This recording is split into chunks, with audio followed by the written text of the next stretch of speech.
And we can't do it here. Okay, Derek. All right, well, Where do we begin with this thing, Derek? right, so we joked about doing this like I was a talk show host, just so you know, so Living out, like, Yeah. yeah, anymore underwear. 2 minutes. 2 minutes, right, it's like, they got 2 minutes. So plowing equipment back on the agenda at a price of $50,000, and I figured I would ask you guys why that is. If the people have already spoken 2 years ago, why is it back again? Well, I can start the comments there. The issue was raised to us again, by some residents this winter, as they. Enthusiastically, quite Yeah, enthusiastic. yes, but they brought it to our attention, right? And so residents brought it to our attention, and it was a time where, they were seeing a lot of people walking down Main Street, with the snow-covered sidewalks. It was raising some safety concerns. The fact that it hadn't been discussed a few years ago, I don't think precludes us from raising the issue and having the discussion again. Because I think ultimately it comes down to the voters in town and what they think are their priorities, which can evolve over time. So when we had the resident or residents reach out to us, we had a public hearing. We had different comments and opinions, on both sides of the issue. Two primary approaches were kind of discussed. One was, do we make it a requirement for property owners to clear snow and ice from sidewalks that may be adjacent to their properties? And then the other was, do we want it to be a town service, that's paid for through taxation? My sense, in thinking back to the public hearing and notes, was that even though we had differing opinions, it seemed that the owner responsibility option was least favored, if there was going to be something done. So as a board, we started discussing this issue, and I'll speak for myself here, but I think when I think about the services that the town provides, to me, this is an extension of the road clearing services that our town provides, or that we contract to have provided for snowplowing the roads. And also with our comprehensive plan, if we want to have Castine be an economically viable, vibrant community year round, which I think is up here on the statement, which, is maybe a couple of comprehensive plans ago, then I think, to me, it is one of those basic services that a town should provide. I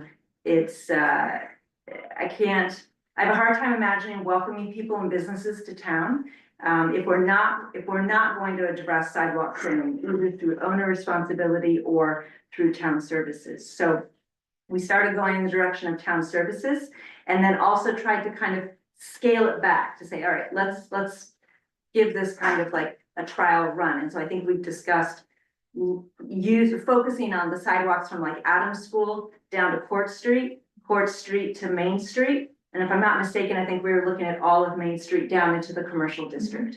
Not necessarily at this point going out to Perkins Street or down on Water, wherever some of the other sidewalks might exist. To say, let's focus on the more highly trafficked, foot traffic and vehicular trafficked areas. And so the 50,000 was based on research. I know you did a lot of research and looking at an appropriate snow blower, the attachments, and appropriate storage. And then I think the idea was that with our public works crew, it could be hopefully incorporated on their responsibilities. And I think we can pivot, we can evolve as needed, but those were my takes from. Yeah, this one had this one thing, is that it was also the business community that was really in favor. The existing businesses were like, because people weren't. Yes. Other people weren't shoveling the sidewalks, people could get in businesses. Right. So I think it's a public safety issue and it's an economic issue. Exactly. And I think, I'm sorry, I would add one, with the summer winter population that we have here in Castine, as we all know, we can try to walk on a sidewalk, and then you come to a property where that maybe those owners are not here in the winter, maybe they haven't contracted for anyone to clear their sidewalk. And so you don't necessarily have a clear path, even if, we made it owner responsible the current owners are not necessarily doing that, you know, on their own. And I think it's important what Amy said too, that it's the machine, it's the accessories, it's the storage building to keep the machine, it's the whole package. Plus we already have, we're budgeted for an extra half-time public works person in case we need that for the winter time. And some of the accessories, if I recall correctly, can be used for things like sidewalk sweeping in the summer or in the spring. So it's more than just snow removal. All right, excellent job with that one. Let's skip 46, we'll come back to it. 47, Article 47 is $10,000 for traffic calming, and who would like to explain what traffic calming is and, you know, what the plan is, at least for this initial year?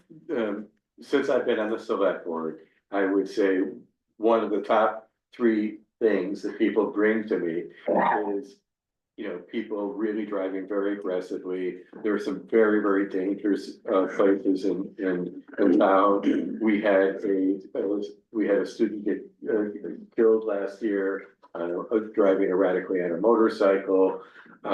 We did have some students killed, you know, 3 years ago.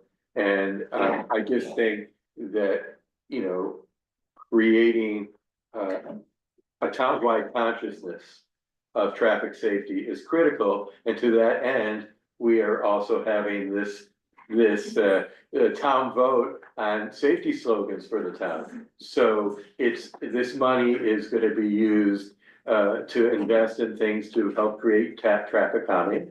And this was all on the recommendation of your colleague at the state DOT. Peter Coughlin. Yeah, and so, you know, I didn't even know what traffic calming was until he came.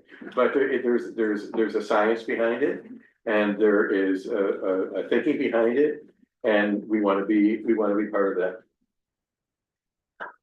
And I would add, we had a public hearing this winter about traffic calming issues, and I think the one thing that we heard is that people are interested in different ideas and things that might be able to be done sooner rather than later, or for less expense than other things. And so the $10,000 that we're recommending here is there so that, like, we have a sign that, right, you have like a metered, like a radar sign that we're gonna be putting into service soon. And so that's kind of a first step.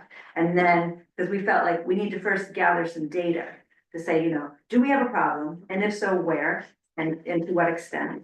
And then figure out if that data is showing that, then what can we do to help, you know, improve that situation? And so the 10,000, I think, is focusing on if we need things to improve, whether it be like traffic tables, like road tables, or striping, or different things. So I think a lot of it's going to be based on what we determine from the data from the little radar sign that goes around town. All right, Article 46, $15,000 is for, to see if the town will raise and appropriate $15,000 for a dry hydrant on the Shore Road. And would you like to speak about that? Well, this again is, it's a safety issue for those that live off net. We need to have access to have water to fight fires off net. It's also helpful to some of those residents because it will help their insurance costs.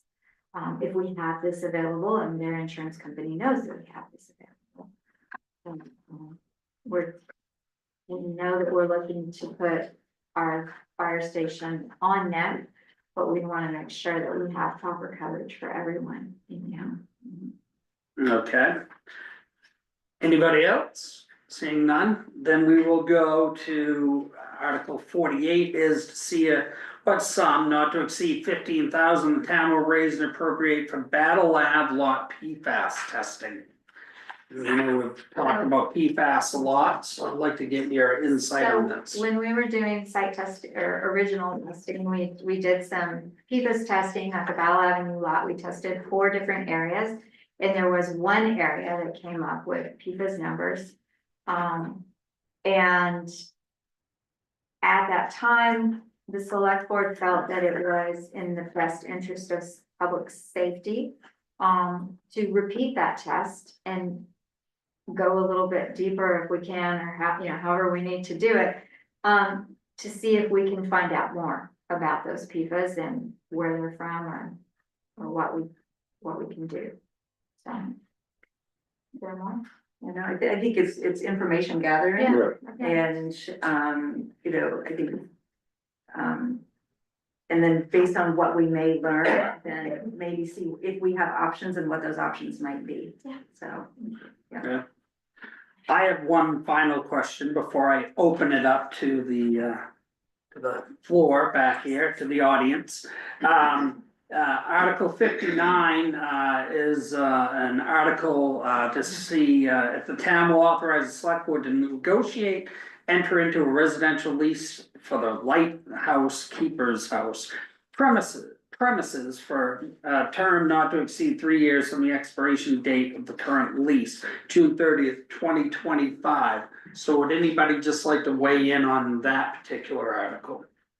sure. I mean, I would say we have a lease that's currently active and it's coming up, it's coming due, June 30th. So I think part of our due diligence as the select board is that we need to consider how we might want to move forward with that property. And with a residential lease, and if there's any opportunity for change or different mission or different goals. And so I think it's a responsible thing to look at. We're asking for the opportunity to enter into a lease not to exceed 3 years. So it's not a long-term commitment, but one that, you know, if someone is looking to live there, they could feel settled, you know, hopefully, you know, for a bit of time, not certainly like a month to month, not like an Airbnb, you know, situation, for example. So I think it's responsible for us to look at that now that the current lease is coming due this month, actually, right? Right. Yeah. Okay. Karen, by any chance, do you have any questions for our guests? I don't think so. No, all right, well, I will open it up to the floor. Is anybody, Liz? Minor question for Karen, but I was looking at this schedule of capital projects, and there are some funds in here that nothing has happened to at all. And there, for example, the farmers market grant, we no longer have a farmers market, or there was a Hancock fuel fund or something. So what happens to those after a while? Well, like the Hancock Fuel Fund, that could be used if somebody, you know, the church, they have their fuel fund, we could help with that. The farmer's market, I think we've sort of held on to that, thinking, geez, if it did come back, I know Tilton Timber at one point in time kind of thought that they wanted to try something. It would actually have to be a town vote to do something with those funds. Okay, so you could have a town vote for that. Yes, we For can have any a of town these vote. funds. Yeah, yeah. Liz, what page are you on? I just wanna see where you are. She's probably, 132. she's probably in the audit. Yeah, that's what I was looking at. Yeah. That's this week's project, is really. Yes. So, All right, yeah, thank it was you. just, I can't even read the print, but. It is, I noticed that last. Well, you know what we did though, the audit was even smaller than that, and Charlie Fendon, who was the previous owner at Down East Graphics, he actually sold it because he's getting older, so he sold it. And he called me up and he said, hey, Karen, he says, can I like just change the font a little bit? He says, I can't get it too much bigger or else it'll, you know, come off the page, but he says, I think I can do it a little bit bigger and still make it look okay. And I said, do your magic, anything you can do to get it bigger. Thank you. Anybody else? Any other questions out there? Excuse me, Sorry. I am the host. I'm the host right now. I will ask the audience who would like to speak next. All right, all right. We need to keep some order here, so there can only be one host and 3 guests. So, yes, sir. I have 3 things. You didn't, this is not a question. I would just tell you as an audience person, your answers, when you emphasize the positive reasons, are really great. rather than, we had to do this, otherwise the world's gonna come to an end. I'm just throwing that out there, just listening to your answers, so one Are question you is, saying we're giving positive?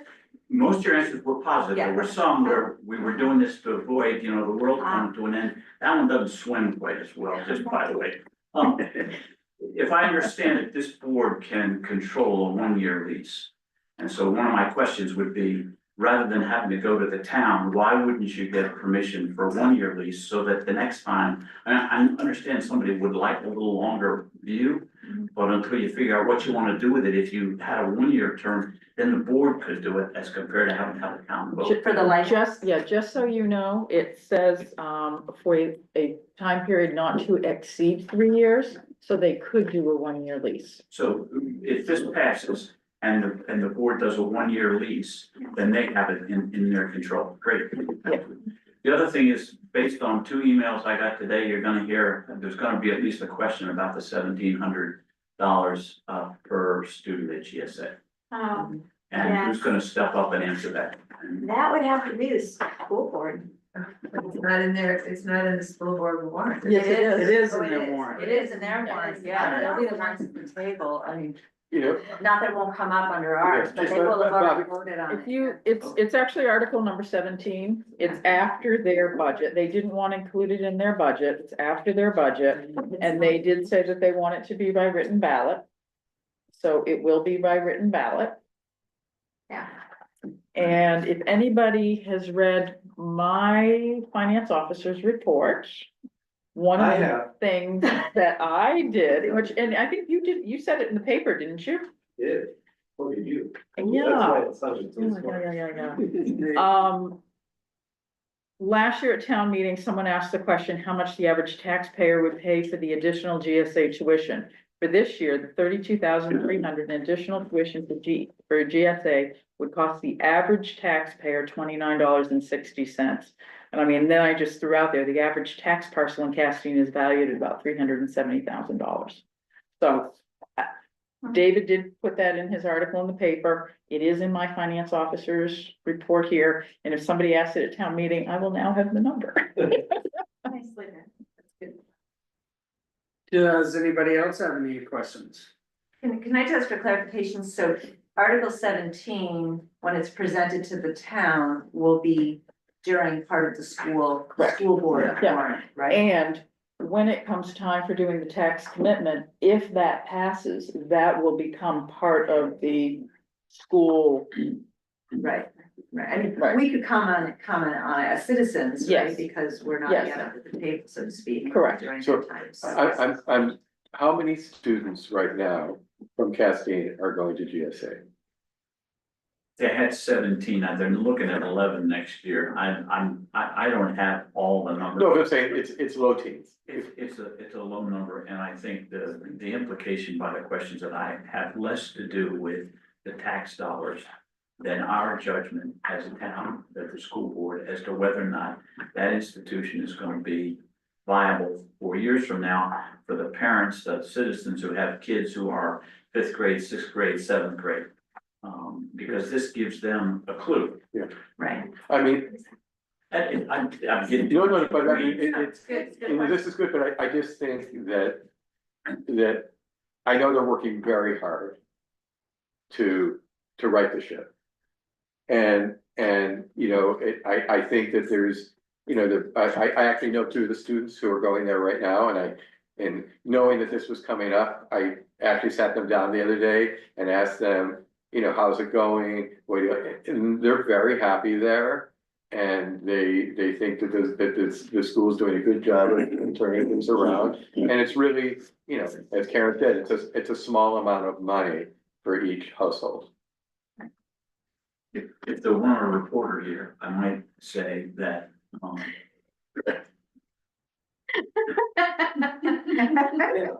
We can let that. the fiscal plan is deteriorating.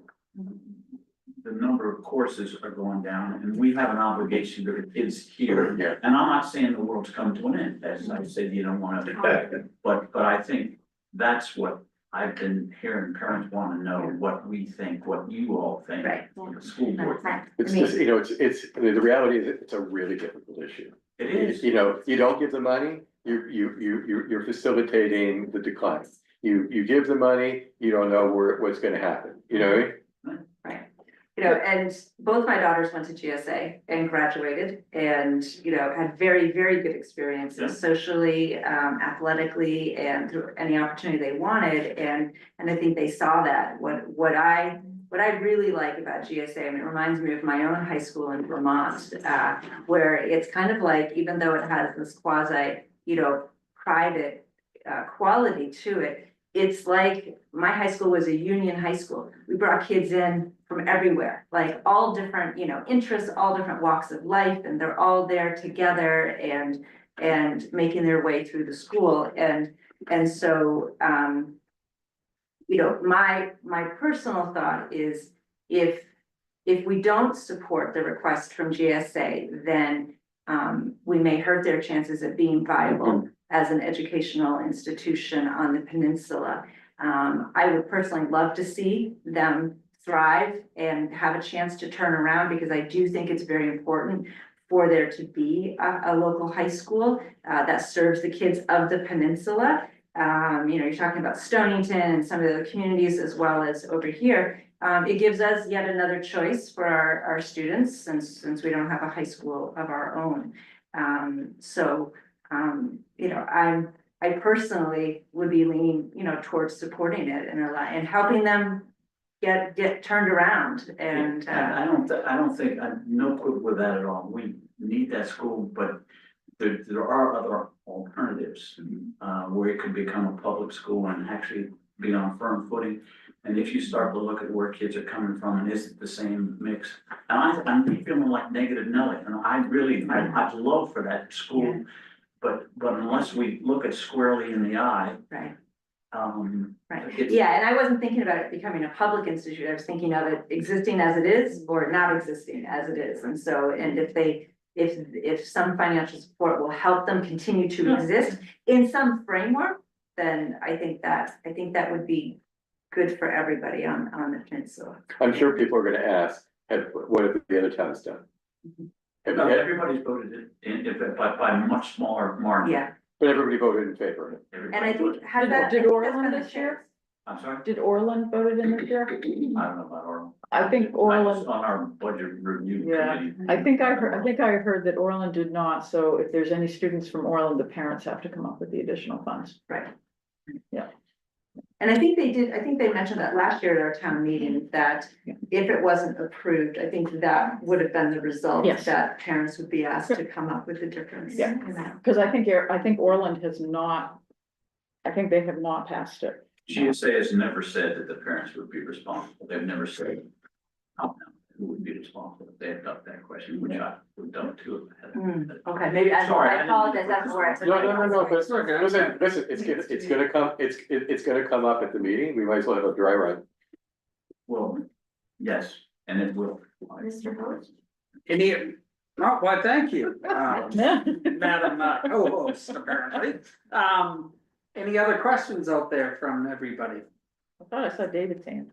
Oh, Well, David. that was earlier, we were getting into the Jerry Springer kind of. Well, let's bring it back. All Let's bring it back. All right, let's get set. Chairs. All right, so, do you have any other questions, Karen? Is there anything you would like to say to the masses watching out there on YouTube and every place else to encourage them to, come to, town meeting this Saturday? Well, yeah, first of all, I hope everybody comes. I think it's a great day for Castine, and all the years we've been here now, 28 years or so, it's actually a day that Tom and I look forward to, and as our kids have gotten older, they started to participate as soon as they could vote, and I think it's just one of the great features of New England towns and governance that doesn't exist in a lot of places. And I think in this day and age, it is an opportunity to me, it's the essence of democracy. Everybody comes in, everybody votes. And I love to see everyone have a voice and share their opinions and their thoughts, and then the town makes a decision. you know, typically by majority vote unless we have other proportions that we have to satisfy, but I think it's a great event, for the town, to share together. And I'll add, you know, that's one of the things, last year I went to town meeting here and I was excited to see that many people that showed up.